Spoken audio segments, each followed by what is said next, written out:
We've listed the best damage spells, but what about augments to make your existing units even better? Today we're going to be counting down the top 10 augment spells in Total War Warhammer 3. Starting us off, we have Frost Blades. This specific pattern of effects and percentages is going to become pretty familiar to you as we go through this list, since there are similar spells in a pretty large number of laws. That being said, it's a pretty nice list of effects, hence why it's in the list. The increases to both base and armor piercing damage are going to make your units far better no matter what they find themselves up against. Add on the extra melee attack to make sure they're landing far more hits than usual, as well as the magical damage cut through resistances, and there's not really much that can stand up to this much pressure from whichever unit you choose to use it on. This also brings me to a point about the judging criteria that I'm using today. Because of how laws work, with not every faction having access to all the same laws, I'm going to be making judgments based on how the spells perform alongside the rest of the roster. For example, if Kislev's best melee troop had 6 attack and 3 weapon strength, this would be a pretty useless cast. Thankfully, Kislev has a pretty respectable endgame front line with lots of existing armor piercing damage, so dropping this on some great weapons Sargard or a elemental bear will get you plenty of value.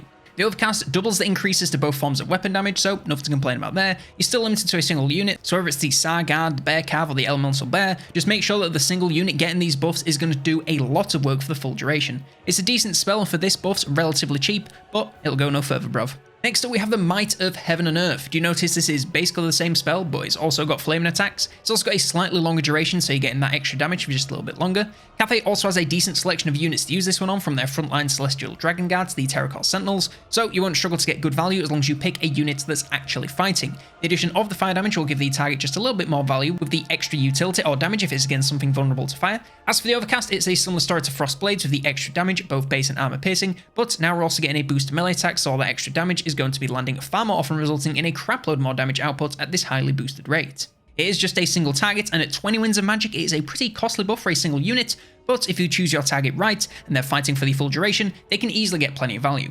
Next, we have the Rune of Negation, moving away from damage for a little while to come on to something more defensive. Here, you're getting 24 seconds of 40% flat damage reduction versus all damage headed your way. This isn't like resistance, which can be cut through with any magical damage. Anything that hits the affected unit will be heavily reduced, and this is before anything like armor can get into the mix. And yeah, I know it's a rune, not a spell, but it's in the spell browser and works basically the same without Winds of Magic, so it's going in the list. Sue me. The Dwarves are a tough faction already, so giving a unit this much damage reduction is going to make them basically unkillable for a short duration. Good targets for this can range from the front lines unit against a particularly high damage foe, to a single entity like a character or a gyro bomber being focused by the enemy. Of course, it's just a single unit on an already tough faction, so it's a little bit extra, but that's why it's no higher. It's still a great choice for avoiding high damage focus and can save units from certain doom if used correctly. The Overcast almost doubles the duration without touching the effects themselves, so there's not much to say. If your target unit is taking a lot of damage with no sign of slowing down, you can get some value. But honestly, if the base cast wasn't enough to save units, this realistically isn't going to make that much of a difference other than clogging up your caster from making any more casts. Next up, we have the Jade Shield. Here you're getting damage resistance for almost half of all damage coming towards a unit. Now yes, it's only for 11 seconds and a single unit, but if you time it correctly, say against a big cast or artillery strike, you can prevent potentially thousands of damage from coming your way. And remember, this isn't some resistance you can cut through, this is flat damage reduction through ward save against everything that comes towards this unit. It's going to require some good timing and nuance to get value, but 44% ward save for 4 Winds of Magic is insanely cheap. Doubling the duration for a 50% cost increase makes this even better than the base spell. It's easy to use since you actually get a decent length of time with the effects in place, so you can keep your units safe for far longer rather than waiting for a specific event. It's still pretty dirt cheap, and even though it's only on one unit, if it's a key unit in your army that you're keeping alive, then that's all that matters. Using this on something like one of the Dragon Lords or a Sentinel as they're coming under heavy missile fire can prevent thousands of damage in a single cast and keep yourself in the fight. It's nothing crazy overpowered, but it's a great spell all the same. And yes, I know it's classed as ward save, but it augments a unit with ward save, so it counts. Coming in 6th, we have the Rune of Breaking. Going back to damage and going back to the Dwarves. The base and armor piercing increases are back again in their usual quantities, only now they're accompanied by Sundered Armor, making anything the affected unit attacks much more vulnerable to non-armor piercing damage. It's basically increasing your troops' damage and reducing the enemy's resistance to it, so what's not to love? With the Dwarf lines, the main focus is normally on being as sturdy as possible to hold targets still for others to deal all the real damage, so the damage increase isn't really that impactful. The real value is coming from the Sundered Armor, as those weaker defenses will open up enemies to damage from all sources, such as your ranged, artillery and gyrocopters. Sure, the melee might get a boost, but the overall assistance to your army is why it's making the list. The Overcast increasing the duration by about 2/3 is a nice boost without affecting any of the other stats. It's nothing crazy, and for the increased cooldown, I'm not 100% sure I'd recommend it, but if you're holding enemies in place, need them to be weakened for a very long time, then why not? Just make sure the affected unit is in combat for the full duration to make sure you get your money's worth. Breaking into the top 5, we have the Mantle of Goroc. This is one of those on any other faction I wouldn't even consider it, but for the Beastmen, it's just got to make the list.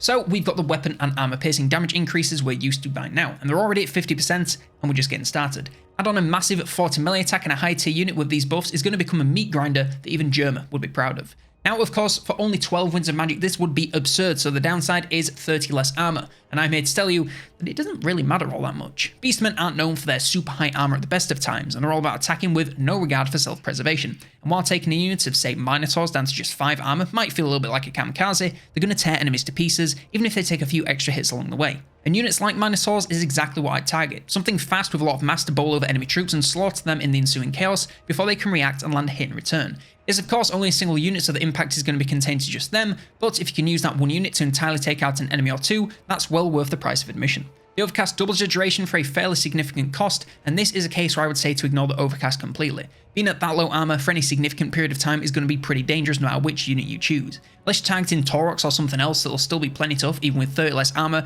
you're looking at some serious risk. Yes, the damage increases for such a long period of time are great, but by 52 seconds, enemies have got back up from any initial charge and you'll be in combat for a decent chunk of time with the potential to take a ton of hits in the process. Still, for the base cast alone, it can be a great tool for massive bursts of damage. And as far as theming goes, it's about as on point as you can get for the Beastie Boys. Coming in 4th place, we have Bless with Filth. This shockingly cheap spell from the Skaven Spells of Plague wins a special place in my heart for the simple fact I love poison damage. The debuffs from it make every enemy unit into far less of a threat and hampers their ability to get away from whatever they're fighting, so there's nothing not to love. And you're telling me that for 4 Winds of Magic, I can affect every unit I can get to a 35 meter area of effect with this imbuement? Where do I invest all my stock? Because this is headed straight for the moon. In all seriousness, this is going to be a great spell at pretty much every stage of the Skaven game. Early on, when you're working with clan rats and slaves, you'll want to pull enemies down to your level to keep your troops from running away. Later on, when you're taking storm vermin up against high damage, reducing the amount coming their way will never be a bad idea. It's a super cheap spell, and the value you'll get out of it will only get better as the game goes on, and that basically never happens. The Overcast doubles the duration without doubling the cost, so what's not to love? I have nothing but good things to say about this spell as it really does check all the boxes. It's super useful, dead cheap, and can hit multiple units for easy value. The only reason it's no higher is that the effects aren't exactly going to flat out win you any battles, but they'll keep you in some that you have no business staying in. Getting into the top 3, we have Crystal Sanctuary, coming back to Kislev for something defensive, and we of course have more flat damage resistance, and this time it's a massive 60%, which is pretty absurd. Now the downside is the single target units will be unable to move, which in some cases could be worse than having no spell at all. But if you use this on a unit that's already in combat, say some Sargard holding the line or an Elemental Bear deep into enemy troops, they don't need to move to keep doing their job, so they're just going to keep on trucking whilst taking less than half the damage they normally would. It is for sure a more nuanced spell than something you can just drop and get value, but if you use it right, then you can save a single unit from a massive amount of damage over a decent period of time. And honestly, it's not even that expensive to do it. Add on an extra 10 Winds of Magic for the Overcast, and we get the ability to hit every unit in a 35 meter area of effect. You can now hit a number of units on your front line, or maybe a couple of monsters in the middle of enemy troops. Whatever you do, just make sure you're hitting as many units as you can in one cast, as the cost is pretty expensive, and since there's no limits on how many units you can have at once, you may as well shoot for a record.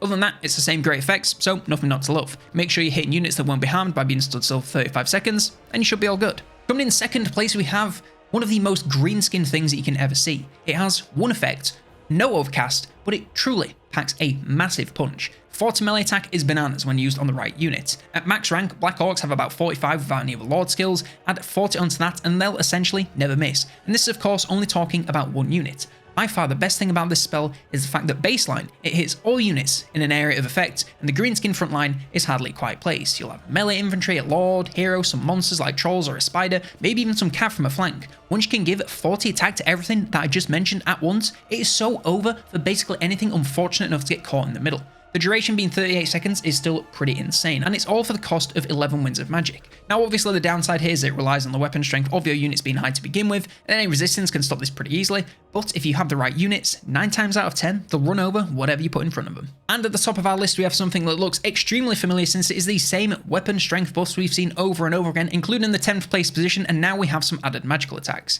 You're getting those 50% buffs right out the gates, and even on a single unit, that is tons of value for 9 Winds of Magic. The extra magical attacks will ensure resistance is no problem, And honestly, this is just the best form of the rest of the similar spells. The near doubling of the cost lets you drop the exact same buffs in an area of effect and hit as many units as you can cram into a small area with these spectacular effects.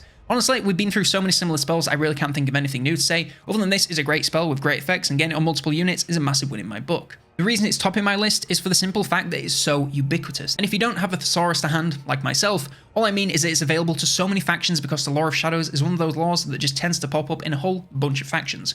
Quick rundown of everyone that has access: Beastmen, Demons of Chaos, Dark Elves, Empire, High Elves, Norska, Slaanesh, Tomb Kings, Warriors of Chaos, and the Wood Elves. In most of these factions, there are units that will benefit massively from the effects of this spell. Add on the damage spells and you can see why the Lore of Shadows is so hard to say no to. But independent of its sister spells, I really do believe that Occam's Mindrazor is the best augment spell in Warhammer 3 so far. And that's my list. Do you have any spells you think should have made the list? Let me know down in the comments below. Like, subscribe, and if you want to know what the best damage spells in Warhammer 3 are, then check out this video to see my top 10.